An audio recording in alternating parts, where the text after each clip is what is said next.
My sweet potato cobbler recipe with pie crust dumplings is my attempt to bring back an old-fashioned Southern dessert.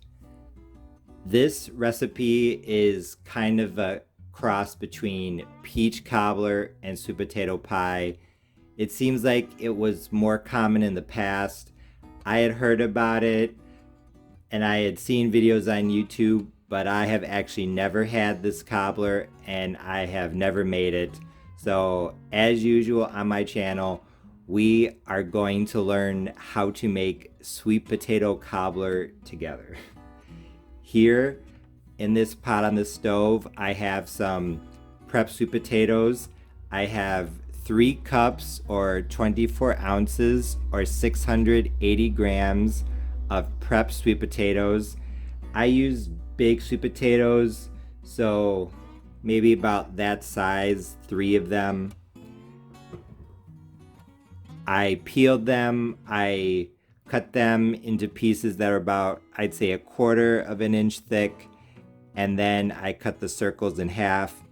I put them on this pot, or excuse me, in this pot. I know I usually use frozen fruit, so this is kind of a change for me. I am not using frozen fruit in this cobbler. I am going to boil these on the stovetop. I am going to add some water. I am going to add 3 cups of water, just enough to barely cover the sweet potato slices. I know usually when I make my cobblers at this point, or after everything starts defrosting, I would add sugar and spices and things like that. I'm not going to do that with this sweet potato cobbler recipe because I'm going to drain first I'm going to cook the sweet potatoes, then I'm going to drain them, and the leftover liquid I'm going to cook down and reduce a bit. So I think that it would make more sense to add the sugar there. So I'm going to turn the heat on to high, bring it to a boil, and then turn it down to medium, and then boil on medium for 7 minutes. As you can see, the sweet potatoes are now at a full boil. They've been on high for about 6 minutes. Now I'm going to turn them down to medium, gas mark 3 out of 6, give them a bit of a quick stir, and now I'm going to continue cooking them. My sweet potatoes have now been boiling on medium heat for 7 minutes. I checked them. They're pretty much done now. What I'm going to do is I am going to drain these.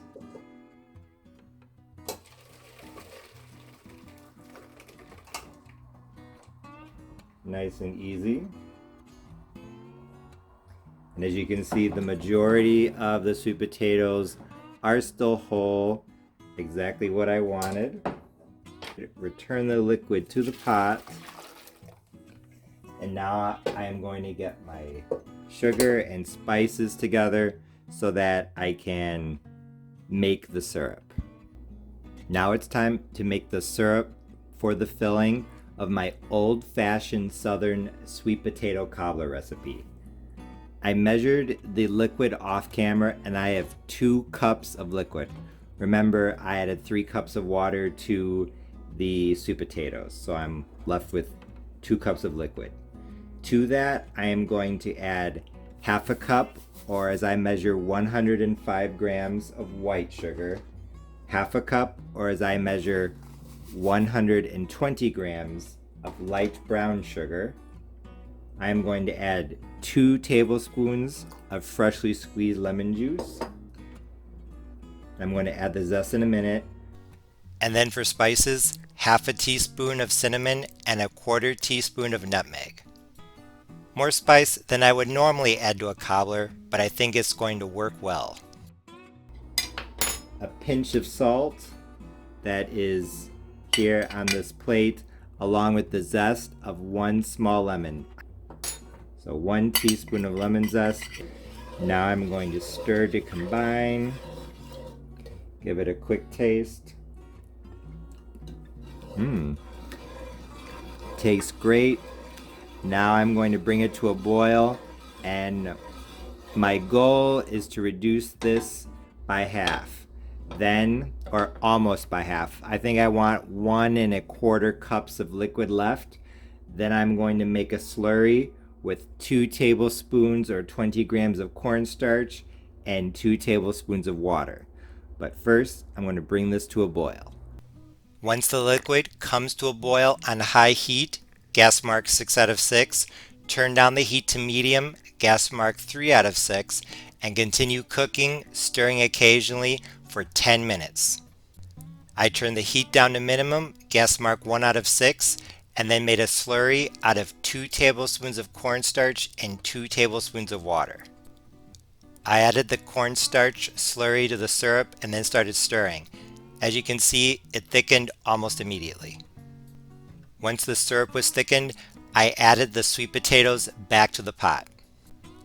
Although this cobbler turned out great, this is where I would have done things differently.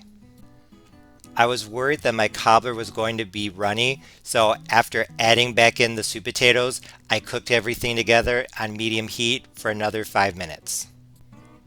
Next time, I won't continue cooking the sweet potatoes in the syrup, because I think that a little bit more juice would have been nice. Even though there is something that I would change about this recipe, I think that for making something for the first time, especially something I wasn't familiar with, this recipe turned out really well. Now for the dumplings. In a lot of southern Cobbler recipes, there are dumplings, or there are little pieces of pie crust that are cut off and added to the filling. You do not have to do this. You could definitely give your sweet potato cobbler a bottom, but instead of adding a bottom, I am going to cut off strips of dough and add them as dumplings. So I am using a homemade pie crust as I always do, but feel free to use store-bought. I am simply just cutting strips of dough, I would say between 1/2 inch to 3/4 inch thick. I'm just going to add probably 2/3 of a pie crust this time. Last, for the apple cobbler, I think I kind of got carried away. And I am going to, after I cut off the strips, cut off little pieces and add them to the cobbler. I'm just going to continue adding the dumplings and stirring them in, attempting not to break apart all of the sweet potato pieces. And once I'm done adding about half of the pie crust, maybe a little more, I will bring you back. You could do a solid top for your sweet potato cobbler, but usually I like to do lattice tops on my cobblers, switch it up a bit. So I have another 9-inch pie crust, homemade of course, and I cut it into strips. So now all I'm literally going to do is I'm going to lift up these strips and I'm going to lay them on top of the cobbler. Nice and easy. One thing I did want to mention is that I'm not sure if anyone knows who Miss Gina Young is here on YouTube.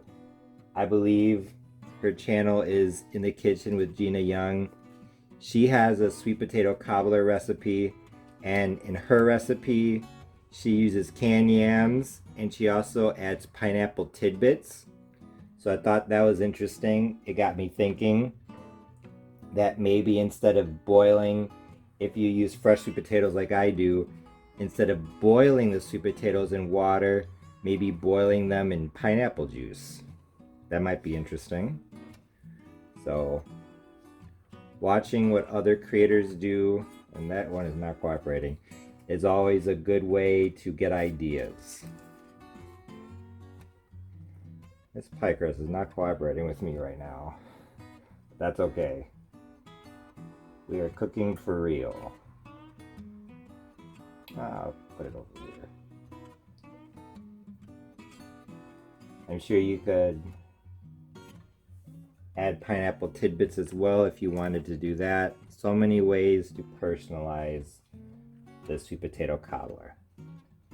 Now for the rest of the lattice, I'm literally just going to lay the strips on top. Not going to even attempt to braid. The pie crust is too thin, and I'm not going to tell you what time it is, but it is too late. Let's just say that this cobbler could be a breakfast. Because by the time it's done, it's going to be breakfast time. My sweet potato cobbler is now almost done. My oven is preheated to 350 degrees Fahrenheit. My lattice pie crust top is on. All I have to do is add some sugar to the top. Here I have 1 tablespoon of white sugar and 1 tablespoon of light brown sugar. I always like to sprinkle my cobblers a little bit of extra sugar. It adds a bit of extra sweetness, some extra crunch, and if you're making a lattice top, if there's an area where the pie crust broke or doesn't look as good as you would like it to, just cover it up with some sugar.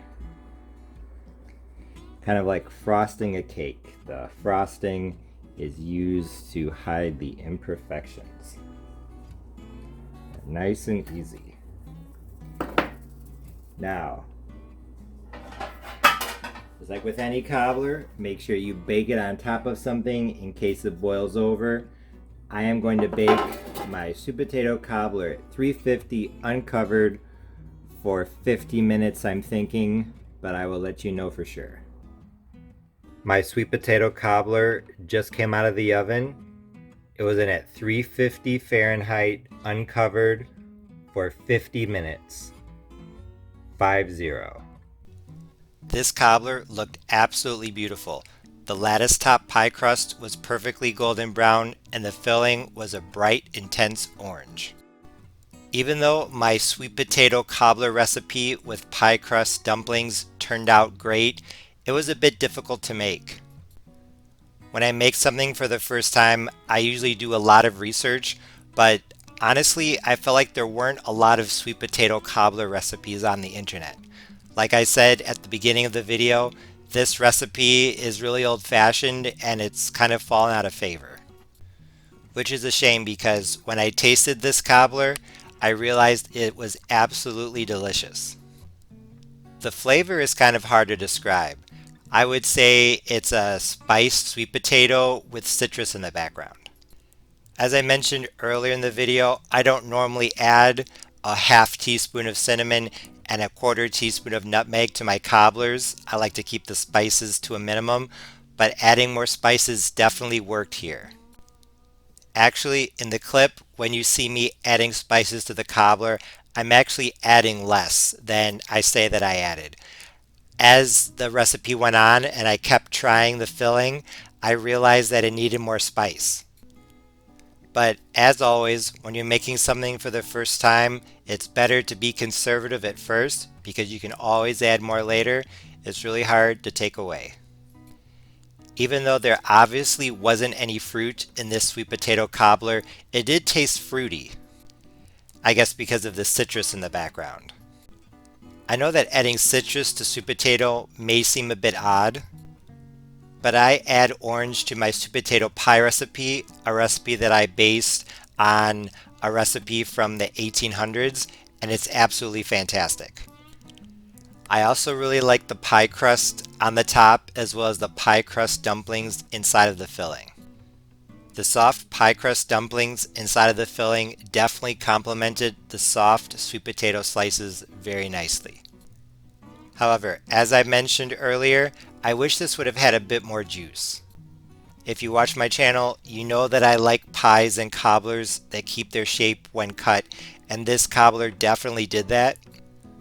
But I think that a little bit more liquid would have been nice.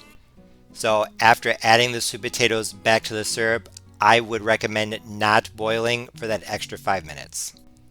Even though my sweet potato cobbler with dumplings recipe didn't turn out absolutely perfectly, I think I did a good job, especially considering that there aren't a lot of other recipes online to compare. And next time, instead of boiling the sweet potatoes in water, I'll take my inspiration from Miss Gina Young's recipe and boil them in pineapple juice. Overall, this sweet potato cobbler was delicious, so if you're looking for something different yet still old fashioned and traditional for Thanksgiving or the holidays, give this a try. As always, thanks for watching. See you next time.